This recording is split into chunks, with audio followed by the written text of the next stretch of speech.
our Saturday moment here with us at the SSB. We're still streaming live on the web through different channels, Facebook. We also through YouTube, and you can follow us and actually watch this as well later on.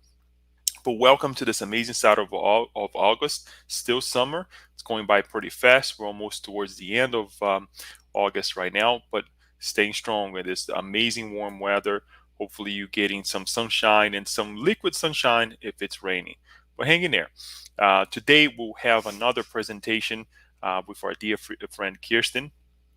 But before we announce what we'll be talking about and we bring Kirsten to speak with us, let us read a passage of the book Happy Life, as well as pray so we can all engage in this amazing moment. Joanna de Angelis on the book Happy Life, through the hands of the medium Divaldo Franco, says, eliminate oversensitivity from your personal behavior. You will always find both friendly and unfriendly people on your way. It is not worth to effort to get it is not worth the effort to get offended and rehash your dissatisfaction. Every match, every march is subject to slips and difficulties, which constitute a challenge and incentive for advancement. A voyage without problems would be monotonous and unmotivating. You grow as you face challenges. Keep your good humor intact, even when dealing with cold or exasperating people. This way, let us ask our dear Creator, our Master Jesus, to bless us all, to guide us through this moment of realization, if we can call it that way. A moment that we have prepared each one of us for it. We collectively have prepared the environment of our homes to receive one another. Let us dive into the teachings that will be presented by our dear friend Kirsten, as she is blessing us with all the teachings that is brought through Spiritism and the different altars. And we ask, dear Lord, as we are together, vibrating well in goodness through the encouraging words, that we can also emanate good vibrations, good fluids towards our brothers and sisters who are in need, our family members who could not be with us, anyone who may cross our minds, our hearts, so that they can receive these teachings. We know that the planet Earth is so in need of enlightenment, encouragement, and the majority, unfortunately, still vibrating in the negativity of the world. However, we believe that this moment may be a moment of light for all of us here, as well as those who will be watching us in the future. Most importantly, also connecting with the discarnated minds that are with us, perhaps even those on both realms of life that are against us and against your will, dear Master Jesus. This way, we ask for your blessings and to bless our speaker this afternoon into this evening, our dear friend Kirsten. This way, with your guidance, protection, and permission, we open this meeting today. Thank you. So, today, Kirsten will give continuation to the book Times of Health and Conscientiousness, and talking about affirmations, and chapter 5, Health and Well-Being. With no further ado, I would like to pass the word to Kirsten so she can go ahead and light us with these teachings. Thank you, Kirsten. Absolutely. Good evening, everyone. For those of you who are watching on the web or the recorded version of this, it is such a pleasure to be with you guys again through our virtual session. Of course, we continue to study this book, Times of Health and Conscientiousness. Let me just make sure that my presentation is showing on the screen. Bear with me just one second. And We are super excited to be, of course, talking about Joanna, talking about Spiritism, and talking about this topic that is so near and dear to our hearts.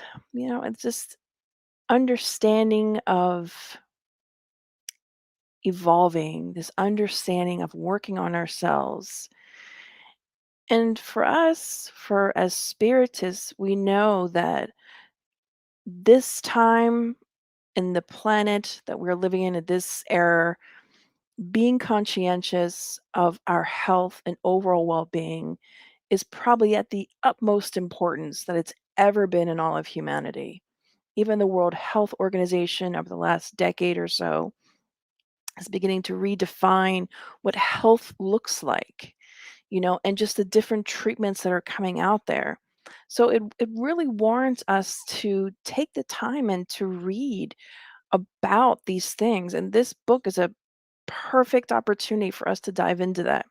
So today we'll be going over chapter 5. And if you've been with us before, you know that prior to each chapter, Joanna has what we would like to think of as a therapeutic technique. We call it affirmations. So before we even go into the chapter, we're going to take a moment to read the affirmation. And if you can with me, I'm going to pull up on the screen. You can read it there in the privacy of your own home, or you can close your eyes and just listen to the sound of my voice as I read it and allow it just to, allow yourself to absorb it, to take in the meaning of the words and take it in and see how it lands with you and see, and feel yourself just relax into this moment. So let's go ahead and start with our positive affirmations. So, wherever you are, if you can find yourself in a comfortable position, uncrossing your arms and legs, and just, like I said, relax your neck and head muscles, your arms and legs, every muscle in your body. Take a deep breath in and out. Divine assistance permeates my being and encourages me all the days of my life. Divine assistance permeates my being and encourages me all the days of my life. I endeavor to abandon habituations and discouragement, invigorating myself with prayer and working to attain higher resources. The shadows that envelop me linger because I sustain them with my thoughts. I will excel at personal effort and showered by divine light. I will restore myself and be happy. Let's repeat that last line.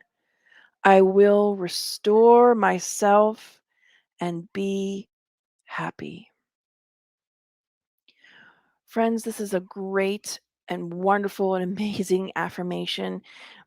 You can say this, take a picture of it, a screenshot of it. It's wonderful to start out your day with such affirmations, already asserting your day. And also, it's setting goals in our minds and objectives of what we want to work towards. And that's really important. We'll talk a little bit about that here in a few moments about why it's important to plan, why it's important to set goals, why those things are going to affect the outcomes. You know, just living spontaneously 24 hours a day, 7 days a week, it's not going to always give us the results that we're looking for. We can say that spontaneity is romanticized and it has its place, I'm sure, in our lives at some point. But also making the efforts to really plan out setting our objectives and our goals for our life, even on a day-to-day basis, makes a huge difference. Now, we wanted to bring obviously, some scientific background and basis for a lot of things that we talk about in spiritism, because we know that science validates it. So I want to already beforehand say I apologize if this next publication I talk about is going to make you want to go out and buy a milkshake.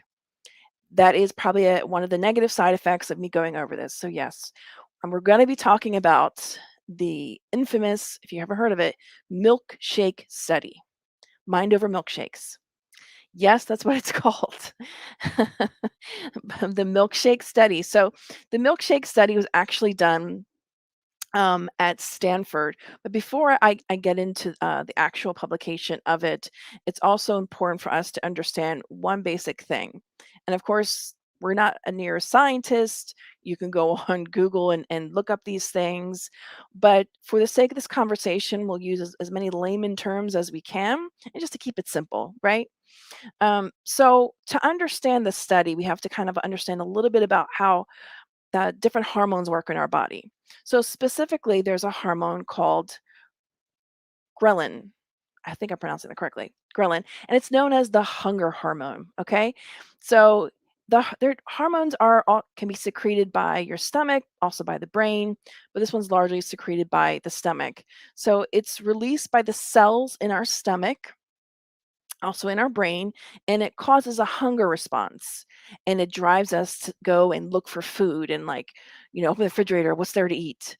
And it also causes the stomach to prepare for food.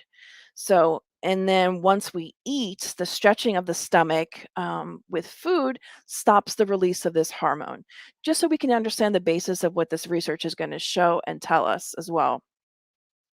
So, and there also are other hormones that we're not going to get into because not the point of this discussion this evening, but you can go on YouTube and look it up. It's very fascinating how the human body works. It's amazing. And it's noteworthy to say that for a long time, researchers and scientists thought that the body acted one way. But the more and more they're studying uh, food and intake and how the body is reacting, they began to realize, they're beginning to realize, the study was done, I believe, was published in 2018, begin to realize that things aren't exactly what they thought. And there's something called the placebo effect that scientists have known about for quite a long time and often has been like not dismissed, but it's more of like kind of one of those things where it's just like a hassle, like, oh, we know there's this placebo effect. And if you're not familiar with the placebo effect is, it basically is a known scientific thing that whenever, specifically, it affects whenever they're testing a new drug or something to that effect, right?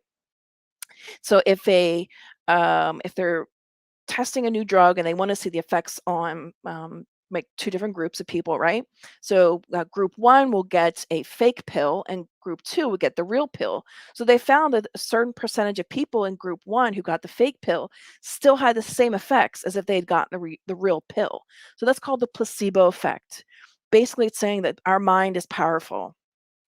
If we think that we're taking something, there's a certain percentage of people who really believe it, and so it has an effect on us. And that's kind of a little bit about the study as well, and how much more science is beginning to not just look at our mind as and this placebo effect as a hassle, but also a way to integrate it into our health and well-being.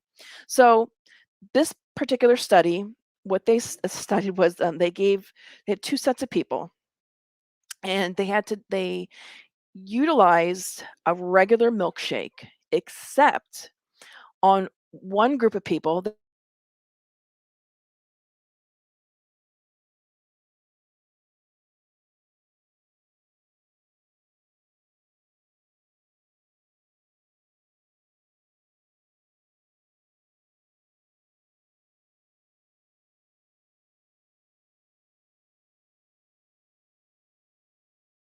house. In actuality, both were the exact same milkshake, and they actually were just regular milkshakes that were approximately about 300 calories each. So, but to the research participants, they were told otherwise. So they realized that through this study, the reactions of the human body, because they were told one thing and they saw in front of them that, oh, this is a low fat, milkshake, or this is a high-fat milkshake. Well, the low-fat milkshake group who thought, well, oh, this is like a diet milkshake, they actually expressed feelings of like not feeling full. They were still hungry afterwards. They weren't satiated. However, in the other group, the indulgence group, who believed they were drinking this really high fat, decadent milkshake, expressed a feeling of satiety and this feeling like, oh, I'm so full. Like, and even not only the sensation, but they measured the hormones and chemical reactions in their body. So it really was their own selves telling their body that this is what it is, and their body reacted to it. In other words, it's kind of like the placebo effect.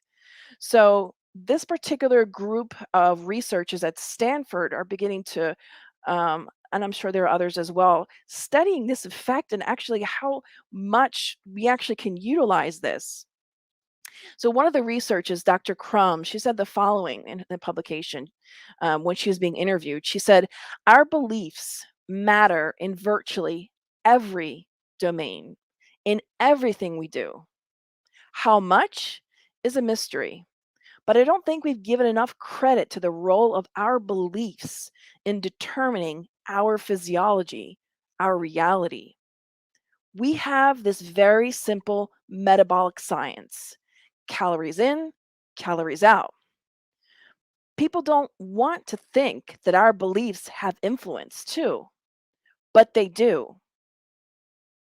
So it really warrants us to step back a little bit and think about, really actually even think before we're even eating. How am I viewing my food? And how my own mind and emotions play a role in my overall health and well-being. Because that brings us to our next point. If we're living conscientiously, that means that we should take the time out to really plan out our meals that should be at least relatively healthy, right? And if we're already on that mindset, then we truly know to some extent that it is going to affect how we eat. But that all plays into us preparing ourselves on a day to day basis, meaning being disciplined, organized, setting the goals for ourselves. And Joanna goes on and she starts out this chapter of health and well being, and she talks about that. And she tells us that the planning of any project determines the quality of its future completion.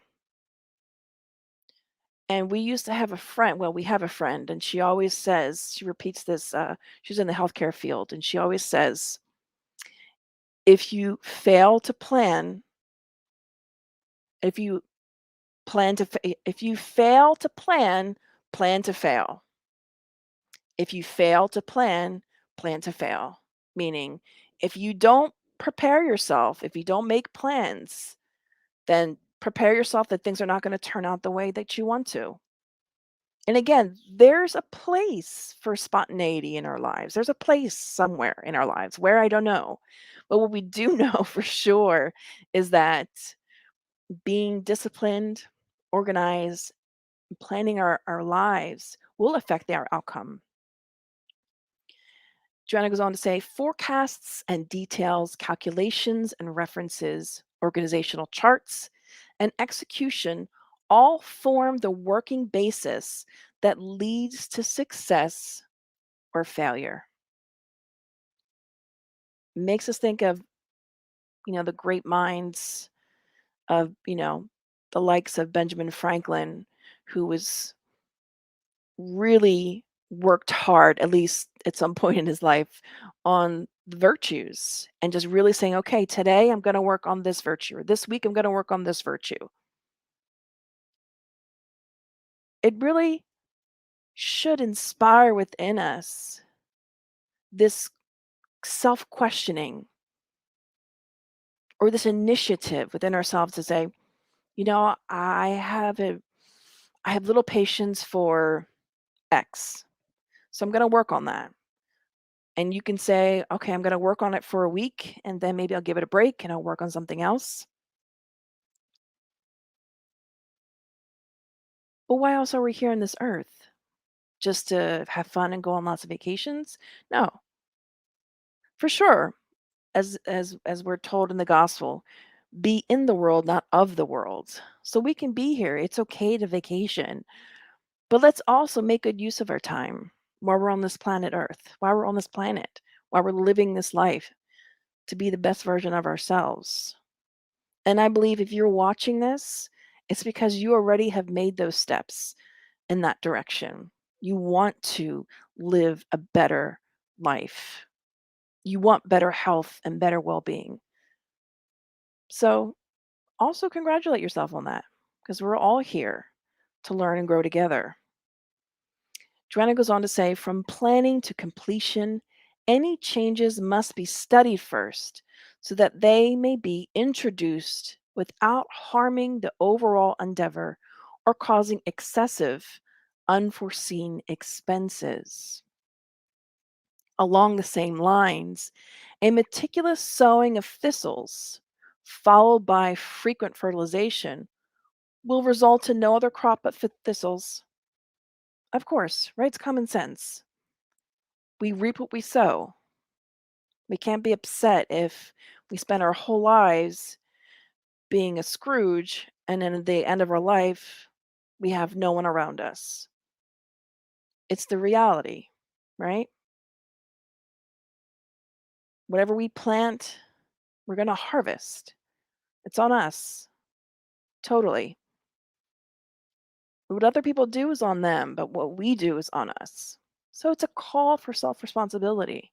And Spiritism always calls us, it never tells us what to do, but it always reminds us how responsible we are for ourselves and our own happiness. People become what they think, what they nourish mentally, and work on until it becomes ingrained. And that's where that research comes in. That Spiritism has already been telling us, Joanna is telling us this. What we think about, we bring about, and we become. People say you are what you eat. Well, you are what you think. And that can be kind of harsh. It can be a harsh reality for some of us when we don't always have the best of thoughts. And that's where Joanna tells us it's important to have self-compassion because sometimes we're not in the best state. We are imperfect. It's okay to acknowledge that about ourselves. It's not okay to use it as an excuse. We can acknowledge it, show ourselves some compassion, and try again.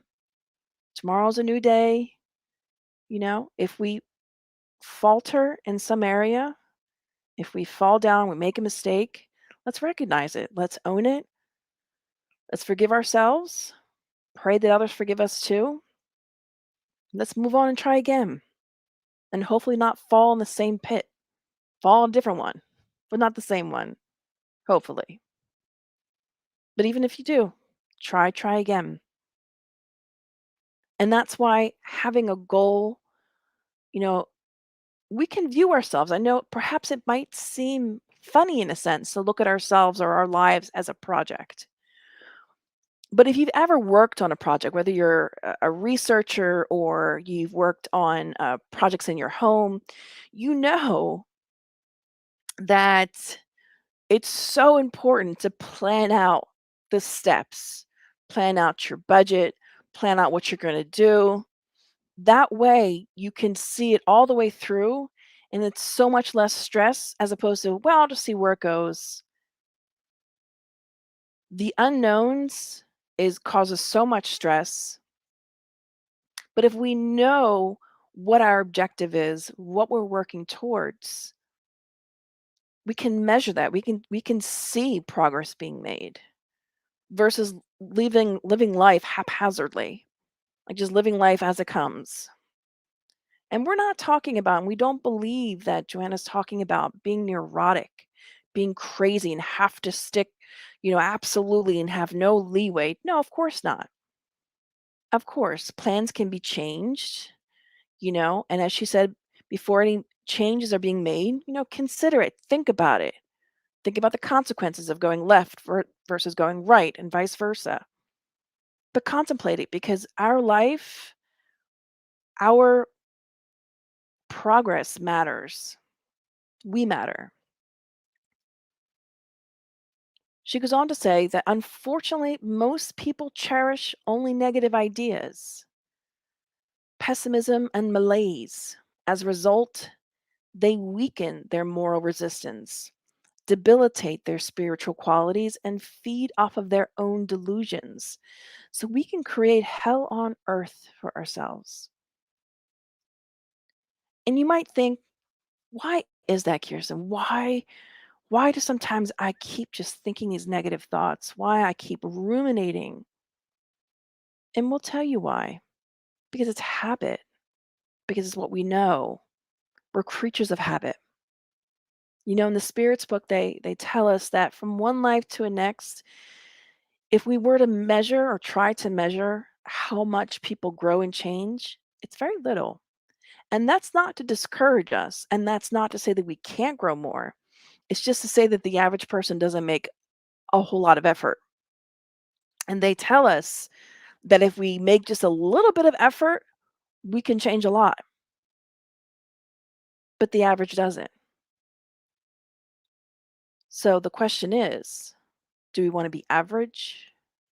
Do we want to fall into that category? And also, what do we cherish inwardly? What a word she uses, cherishes only negative ideas. And this is just a rhetorical question. What do we cherish inwardly? What thoughts and ideas? She goes on to say, there are some trials that are inevitable because they proceed from excesses in previous lifetimes. Nevertheless, through uplifting mental and humane constructions, they may be changed, mitigated, and even released because healthy acts garner merit for overcoming harmful ones. So, in this sentence, she's basically telling us yes, there are hardships, there are trials and tribulations, and sometimes we have to go through them. Oftentimes, because a consequence of our past lives and things that we have to learn. But it doesn't mean that we have to live in our own version of hell or being disillusioned.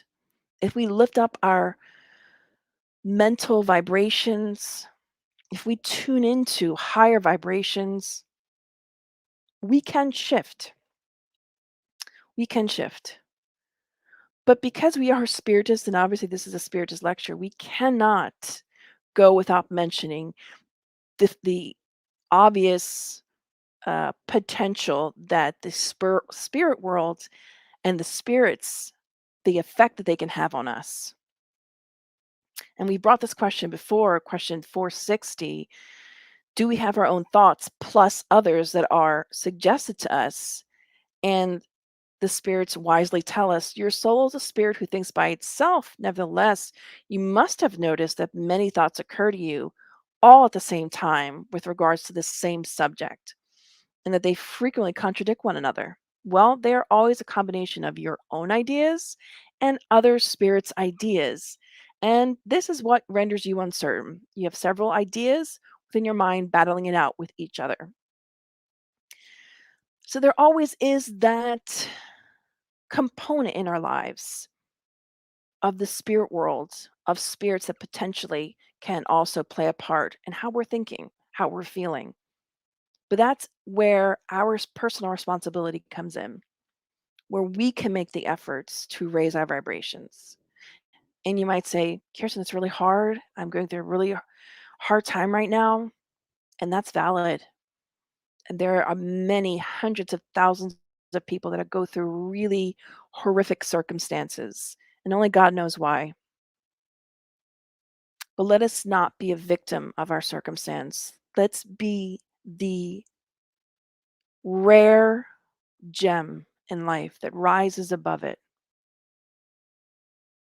We have so many heroic stories of people that have overcome horrific circumstances and have succeeded in life because they were the ones that were able to make that decision in their mind that they were not going to just be a victim, that they wanted to be happy. And it's something that we've talked about throughout this book before, that Joanna has talked about making that decision to be happy. And sometimes that also means stopping the cycle of negativity, of negative thoughts, and not allowing our exterior to have such a hold on our interior. Joanna says, do not hold on to your noxious atavisms by reliving them, commenting on them, or reconstructing them in your mental and verbal fields. They will never go away as long as you do not let them. Let's stop telling our horror stories. It's one thing if we're seeing a professional and we're working with them. That's different. We're actively working on our own health and well being. But to tell every Tom, Dick, and Larry, or anyone that has ears, our sob story, not that it's not valid, I'm sure that it is. But the more we continue to relive it, comment about it, we're reconstructing that. We're we're breathing life into it. Again, it's important to note this is different from when you're seeing a specialist or therapist, psychologist, psychiatrist, whatever, a professional person to work through your emotions. It's something different. This, what she refers to here, is just talking to random people or friends or whomever, coworkers, repeating to them all the horrible things that have happened to you and just constantly reliving them day in and day out because it does nothing but give it life. We chain ourselves to that past. Let's not give it more power than what it deserves. We deserve to be happy. Let's unchain ourselves from that past, from whatever negativity has happened to us. And let's take back our own control.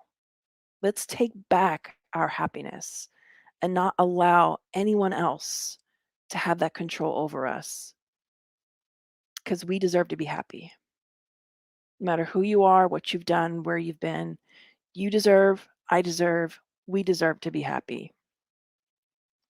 Joanna goes on to say, you complain of failures, disappointments, infirmities, lovelessness. However, you hold fast to them such that you lose your sense of evaluating reality. You label yourself as unhappy, get stuck there, and make no effort to change.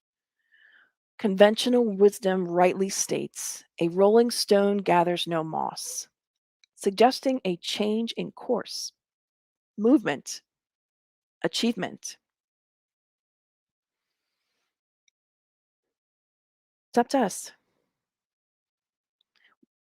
And let us just remind one another that it's not just a snap of our fingers that you say, well, I want to be happy, and boom, you're happy. No, it takes effort. It's a daily work we have to do within our minds, in our emotions, and our thoughts. It's a decision we have to consciously make every day to not go back to the same old behaviors, the same old way of thinking that have not served us. And that's part of the problem.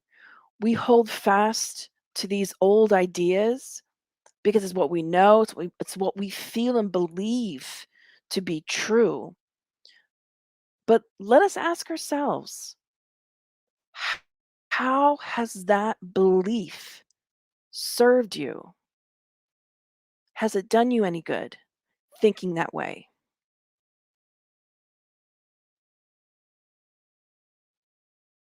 It's a rhetorical question for you to ask yourself. Feel free to drop any comments or questions in the chat. And I forgot to mention at the beginning, we're not going to have our usual Q&A session at the end. So throughout our talk today, if you want to share any comments or any questions, feel free to do so, and we'll try to answer them if time permits as we're giving a talk.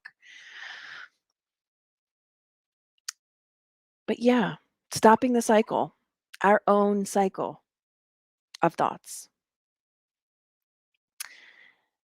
She goes on to talk about striving for our goals. She says, strive to disregard unpleasant, upsetting occurrences.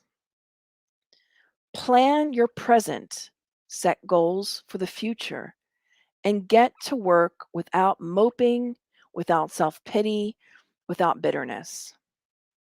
And this means a change in mindset because we might be used to ruminating in our own negativity, like, oh gosh, I just feel so down. I just can't do it. I'm so discouraged.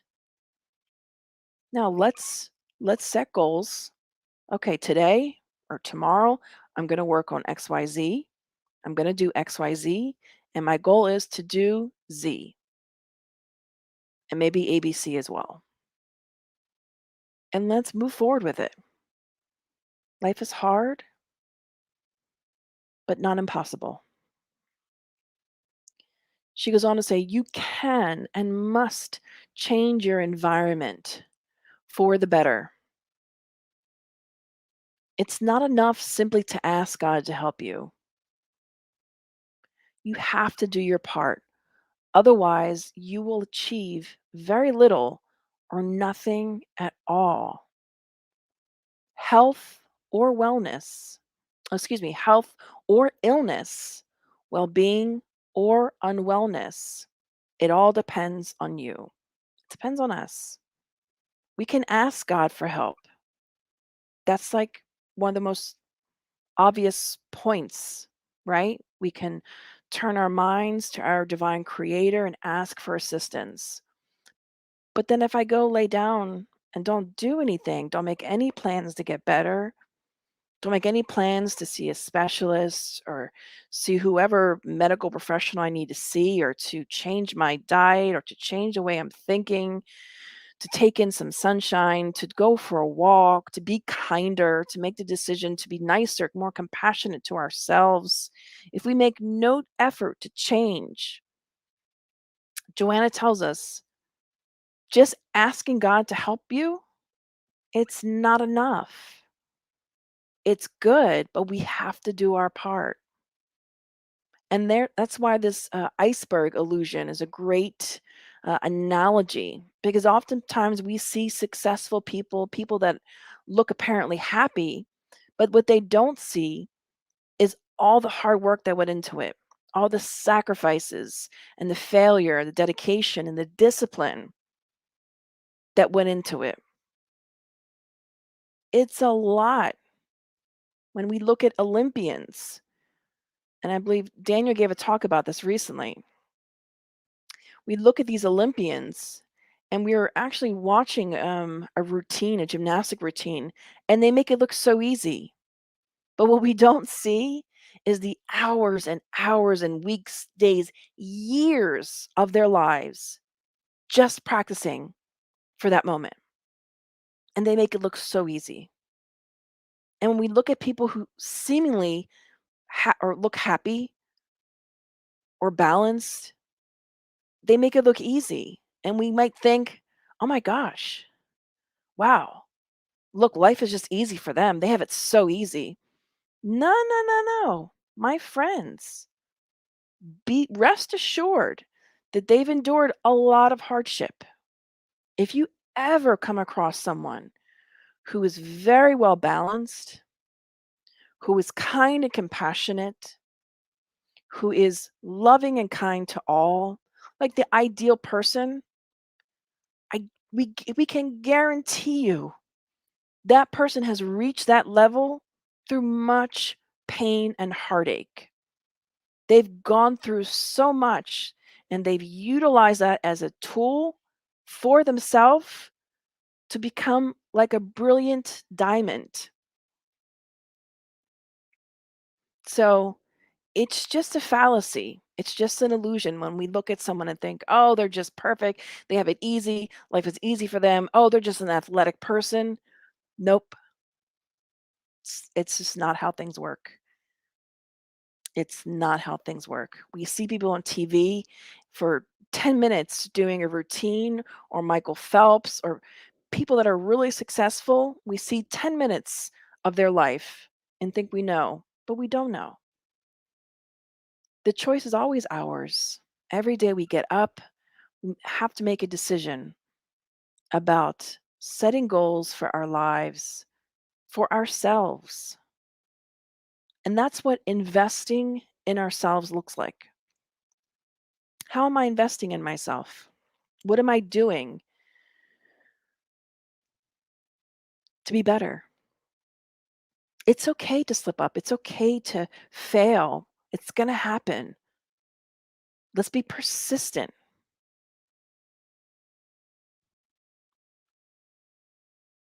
in our goals, in what we want to achieve.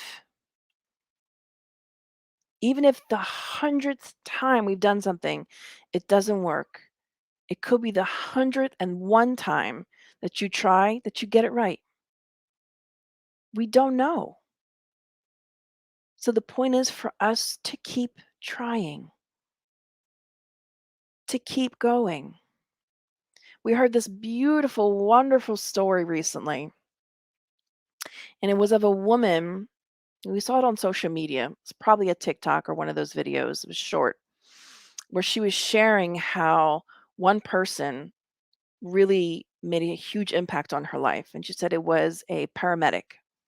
And she said she didn't describe the circumstances. She just said that she was laying on the ground, and a paramedic approached her. Again, I don't know the whole circumstances. Somebody called 911. Don't know. But we can imagine something happened where 911 was called, and a paramedic came to her. She was laying on the ground, and she said, I turned to the paramedic and said, I can't do this anymore. I can't go one more day here. I want to disappear. I can't do it. And she said the paramedic looked at her, not with pity, but with compassion. And he said, listen, I want you to do something for me. I want you to try one more time. One more time. I just want you to try one more time. Because you don't know if that one more time, that's when things are going to start to get better. And she said, from that moment, every time she went through the bouts of her illness, she remembered that man and his words. And she told herself, okay, Jen, one more time. One more time. I'm going to get up. I'm going to try again. And I'm going to keep trying till I achieve my goal. And she said, every day I get up and I say, one more day. Let me try again. So it's a good story for us to think about whenever we get frustrated or discouraged. We're not hitting the mark. We're not reaching the results that we want. We have to keep trying and keep going. And towards the end of this chapter, at the end of this chapter, Joanna shares this beautiful story, this parable. And we'll read it to you, and then we're going to discuss it a little bit, because it's a truly powerful yet simple story that has so much meaning behind it. And we can take away a lot of different things. So let us read the story and let us reflect together. She said, there is a story about a sage who was walking with his disciples on a winding pathway when they came upon a godly man on his knees, praying to God to help pull his cart out of the quagmire. Everyone felt sorry for the devotee, but continued on their way. After they had gone a few more miles, they came upon another man whose cart had also gotten stuck in a quagmire. This one was complaining angrily. But he was actually trying as hard as he could to free the cart. Moved, the sage asked his disciples to help the man. They all worked together and pulled the cart out right away. The traveler thanked them and continued happily on his way. The surprised disciples asked the master, Master, the first man was praying and was pious, yet we didn't help him. The second was rebellious and even swearing, yet he received our help. How come? The noble teacher explained calmly. The one who was praying was waiting for God to come and do the job that he himself should have done. The other, though desperate out of ignorance, was actually doing something. Thus, he deserved assistance. Therefore, the ideal would not be would be not to complain at all, but to think correctly in order to pull the cart of your existence out of the quagmire and proceed happily on your way with health and well-being. So it warns us, it beckons us to ask the question, which man are we? Which character are we? Are we the first man? Or are we the second? Are we standing next to our proverbial cart, just asking God to help us while the cart sits there in the mud? Or are we the second one, kind of cussing, but we're trying to do something about it? And side note, you see how Joanna mentions the ideal thing would to be not complain and cuss about things, but to think correctly and make a plan to pull the cart out. But the point of the story is that the second one was doing something about it.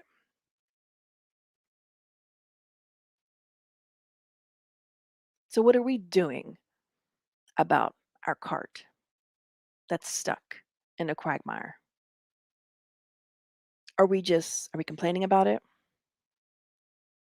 It's okay to express our feelings if we're, trying to work through our emotions with someone who's specialized in that area, hopefully, or we're journaling or trying just to work through, a lot of different things in our mind, and that's okay. But what are we actually doing? Like, what's the plan? How are you going to get unstuck? And let us trust and believe that we might look at that cart, or to modernize it a little bit, we can say a car stuck in a ditch. We might look at that car stuck in the ditch or in the mud or what have you and think, there's no way I can get this out. Well, that's where the power of our mind comes in, the power of our own will to say, I don't see a way, but I will make a way. Some of the greatest things that we achieve in our life is when we say that sentence. I don't see a way, but I'm going to make a way because I believe, I want it. It's having the ability to see it in our mind when we're not seeing it with our physical eyes. How many relationships, marriages, companies prevail, succeed because the people that are running it or partake in it can look at something that looks broken and say, I don't know how this is going to work, but I'm going to do my darndest to make it work. And I'm going to set goals and objectives, and I'm going to work on it. And I'm going to work on myself because I choose to be happy. I take back my freedom to be happy, my God given right to be happy.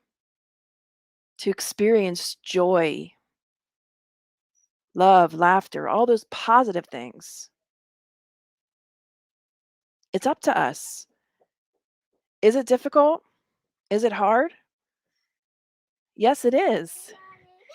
And we have a little visitor, and that's okay. These things happen. Unexpected things happen even when we plan as much as we can. So, we do our best. We do our best. And that's all that God asks of us is to do our best, to keep trying. So, friends, if we can do a little bit more than the bare minimum, if we can do a little bit more, if we can try one more day, do it. And we were talking with a friend recently about this, and it's about the pep talks we have with ourselves in our mind. You know, we were talking with our daughter who's in college about this very thing, and she was complaining about one of her classes that it was incredibly boring, she said. And she asked me, how did I get through those moments in college where obviously I had to take a class that just was, mandated for was part of the curriculum in order for me to get my degree, but it was boring. I didn't like it. And I always said to her, look, I had to psych myself into it. It's like I had to trick my brain and my mind and my emotions and say, okay, look, this is gonna be good. I'm gonna learn something. And then I began to say it so much that I really began to feel it. Like, okay, well, what can I learn from this? Because obviously sometimes our thinking is what the problem is. We're looking at things the wrong way, or we're not giving space for something to be or someone to be different in our mind. And it's called reframing. Sometimes we just need to reframe situations, reframe how we're looking at things. And ultimately, what does this lead to? Our own better health and well being. When we prioritize working on ourselves, and we're not talking about being selfish, we're talking about working on bettering ourselves, our own happiness, self love, and we have a plan, we will reap the benefits of that. It is possible. And like as we usually do, we like to share ways to practice self care. Why is this important? This is so important because we could say, reading Joanna, studying Spiritism, that we carry with us from one life to the next, many lifetimes, bad habits, lack of compassion for ourselves. We can sometimes experience some compassion for others.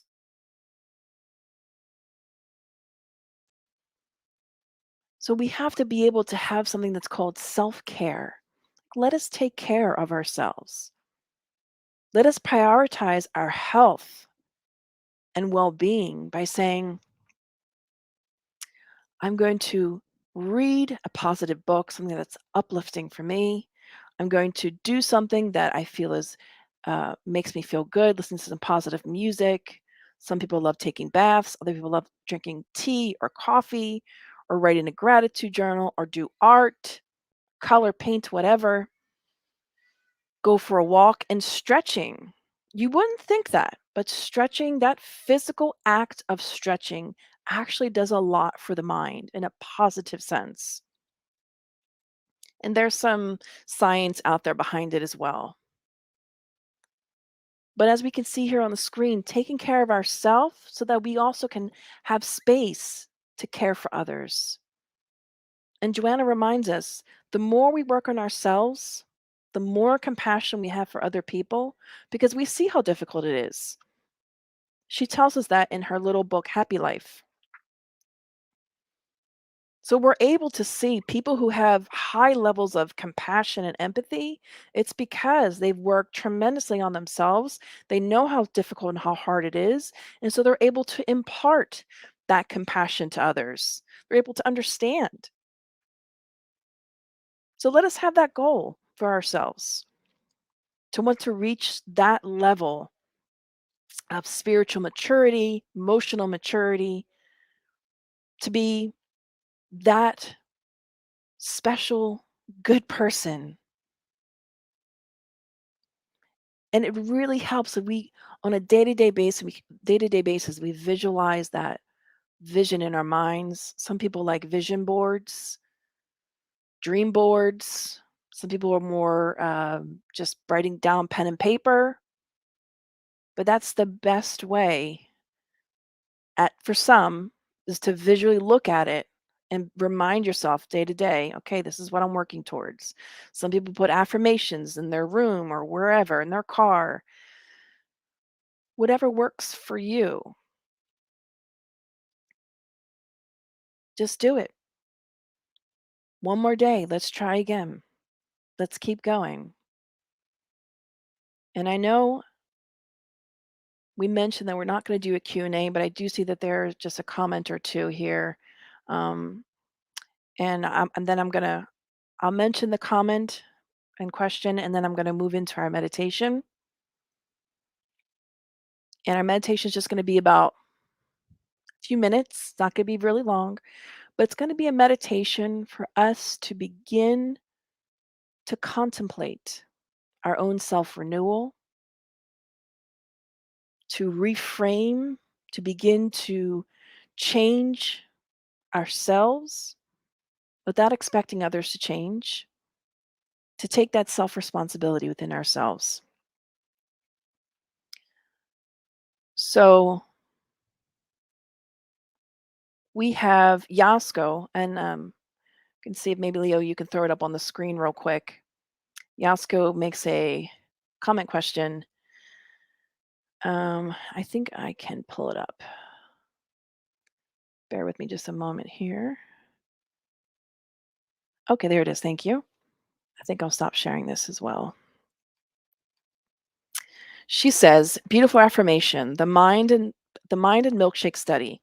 How to be aware in daily endeavors that our mind is so powerful to release certain hormones, neurochemicals leading to excess indulgence. And then how to be successful in changing the directions of our mindset without becoming cynical, cold to any pleasure in life. So thank you, Yasko, for your question. And let me try to answer it the best way I can. Let me answer the first one. You say, how do we become more aware of the power of our mind that it has over us? These are great questions. How do we become more aware? How do we become more aware of anything, right? Living our life on purpose, living our life with purpose, with intention. And I truly believe that getting up in the morning and knowing what your goals are for that day is living in such a way that we are aware of our mind's power.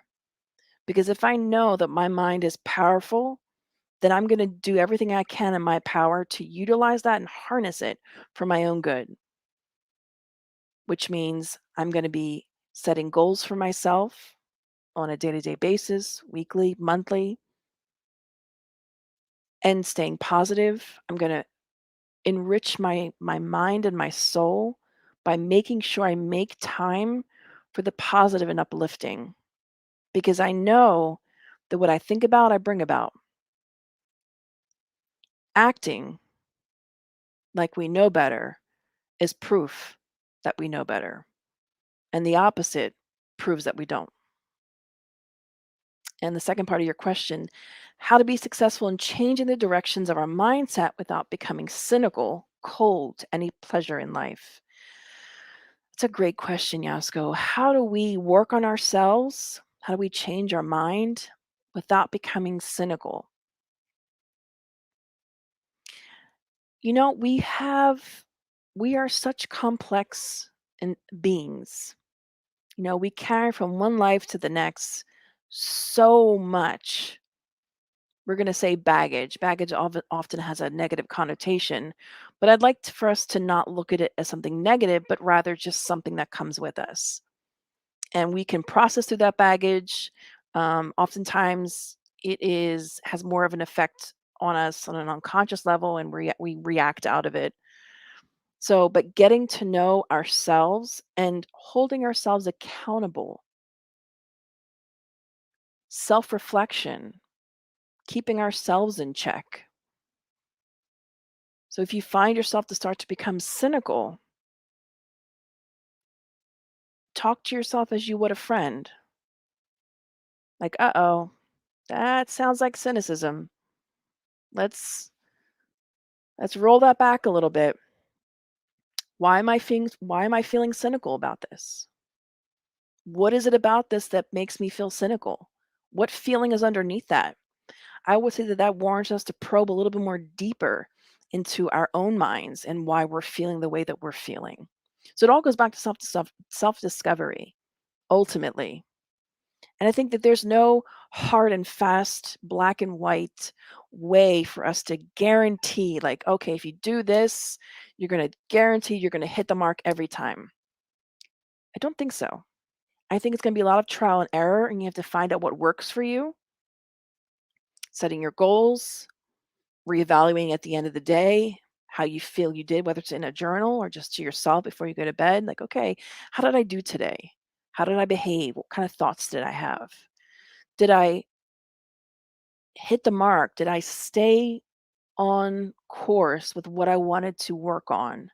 Was I kind to my coworkers when I know that I can be really impatient? How hard did I work towards that? But we will tell you, it's like going to the gym. It's tiring. That's why people often stop. It can be mentally tiring in the beginning, constantly working on your thoughts, your emotions. It's like I said, it's the same thing like going to the gym. In the beginning, you want to give up because you're not seeing that much results as you would like to see as fast. There's a meme out there in the world of memes where there's a guy who says, I just ate one banana and I'm looking myself in the mirror waiting to see the results of my new weight loss after one banana. So it's unrealistic, right? So we have to keep trying, keep going. And eventually, those people that go to the gym begin to love it. I want to reach that point one day, when you love doing that. So let us reach that point also with the working on ourselves where we love and enjoy working on ourselves because we're reaching the goals that we want to reach. So, dear friends, we have one last comment question from Chris, and I'm going to read this because Chris doesn't often speak. So, oops, I apologize. My screen went a little crazy there for a second. But I'm going to share Chris's comment here. Chris says, and sorry guys, I don't know if you can still see me. My screen just went black. I think you can because I'm, let's see. Okay. Chris says, I find that I'm haunted, for lack of a better term, by bad memories because I think of the things that I wish I had said. I feel like things have happened to me because people misunderstood me or got the wrong idea about me. And at the time, I did a terrible job of defending/explaining myself.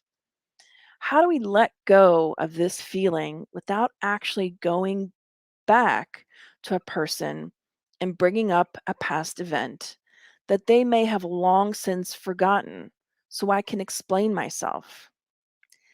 Chris, that is a great question. I think so many of us struggle with this in varying degrees, depending on, of course, lots of different things. But a lot of us have regrets.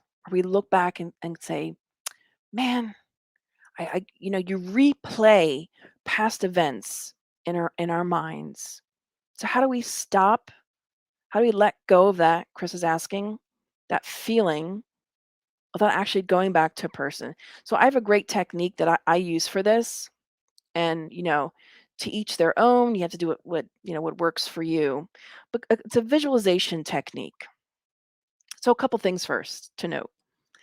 First, it's about having self-compassion.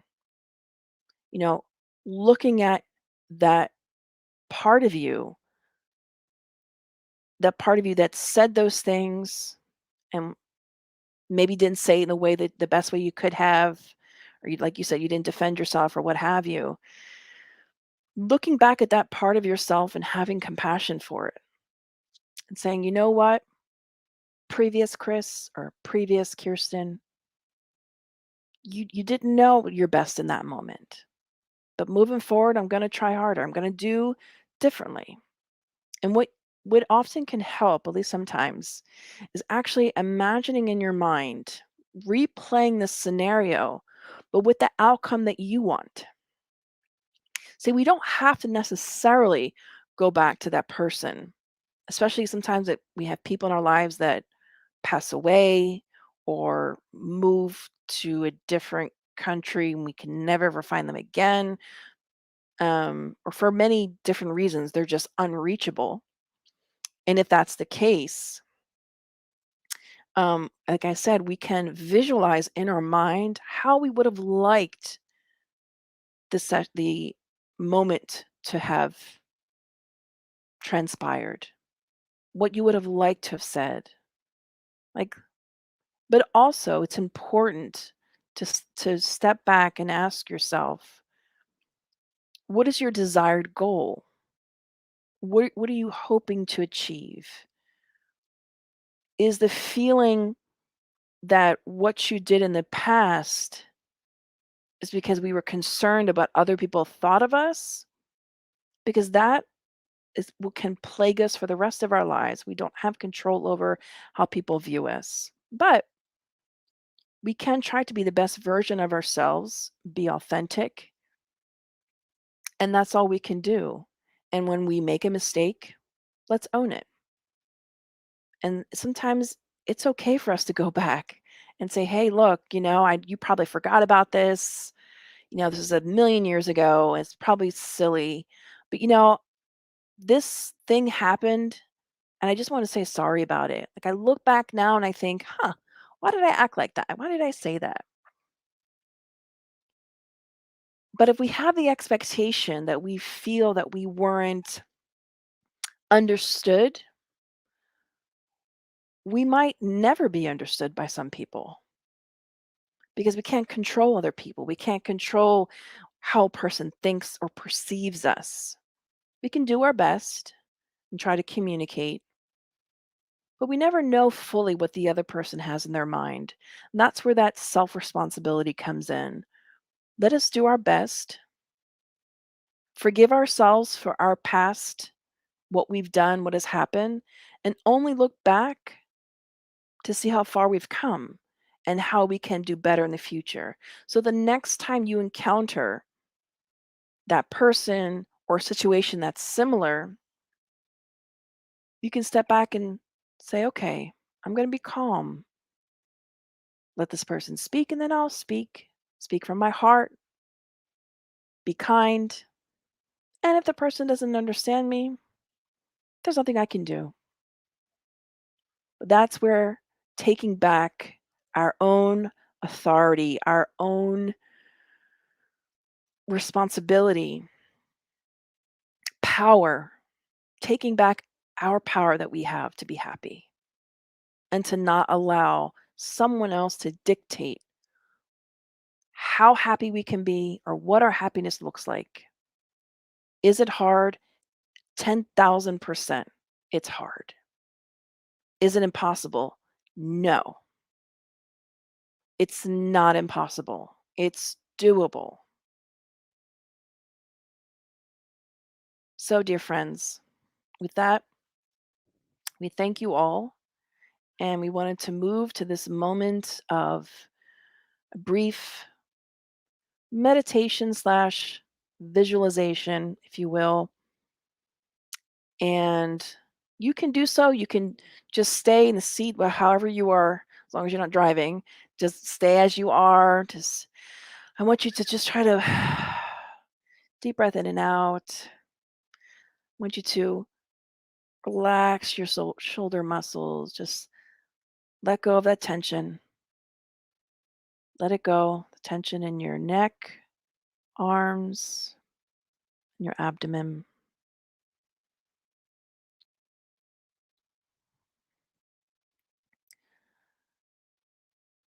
And I want you to now just, if you feel comfortable, you can close your eyes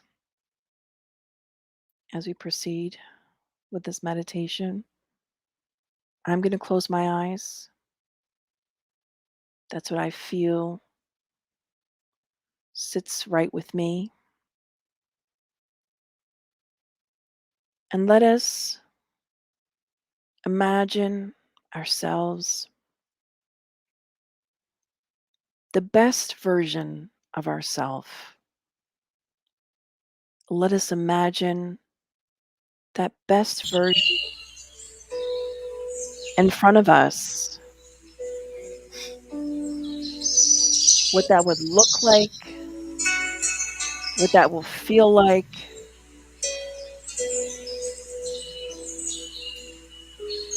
And let us just take a moment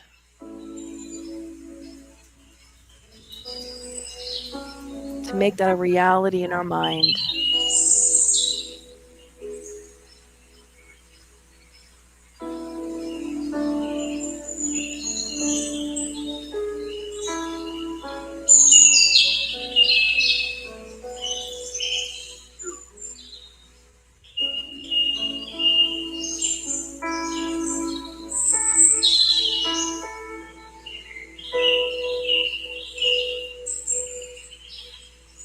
As we see that best version of ourselves before us,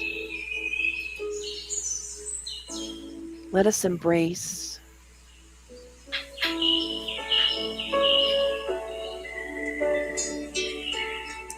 Let us feel the encouragement to become and find our happiness.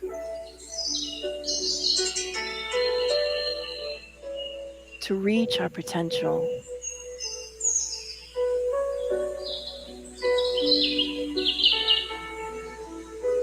And as this future self releases us from this hug, let us see before us our guardian angel or spirit guide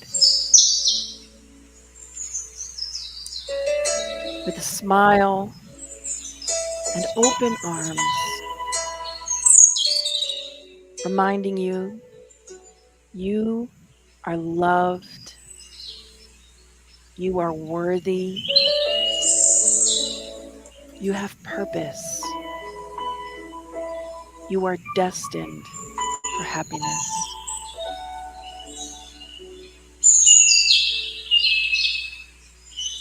Let us sit with those words for a moment.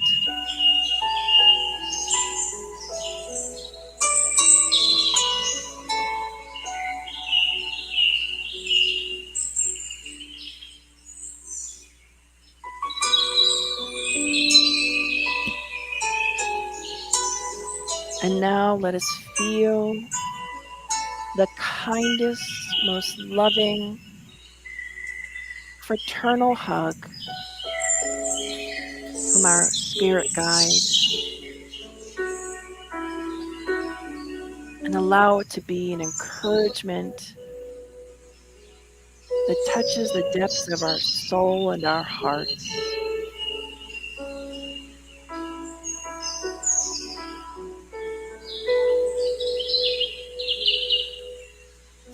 Let us sit in this moment embracing,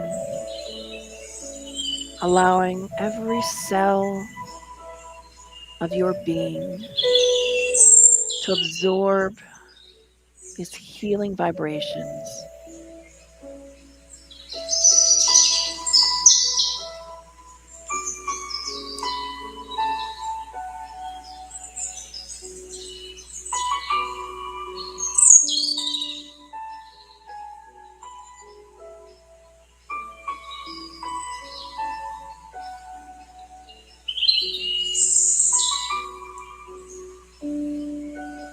And as our mentor releases us from the hug, we come back to the present moment. We come back to the moment here together. And when you feel comfortable, you may open your eyes.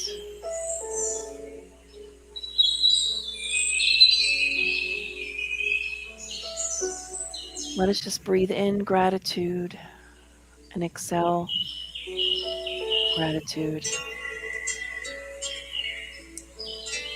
And let us take this moment as our moment of prayer and finalization of our gathering this evening. We thank you, dear Father, Mother God, for this blessing of this evening, the reminders that Joanna brought to us through Spiritism. Let us take these thoughts and ideas into our hearts and our souls and let them be seeds that have been planted.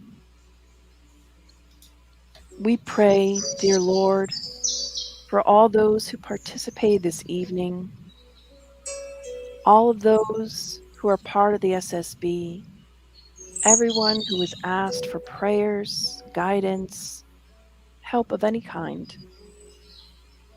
We ask that your spirit, doctors and workers of love and light, assist all those who are in need.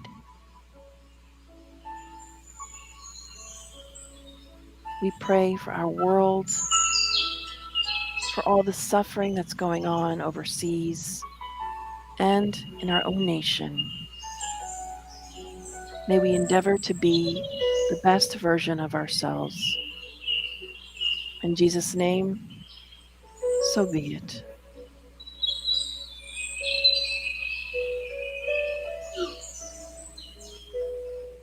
Have a good night, dear friends. Thank you so much for participating this evening. Bye-bye.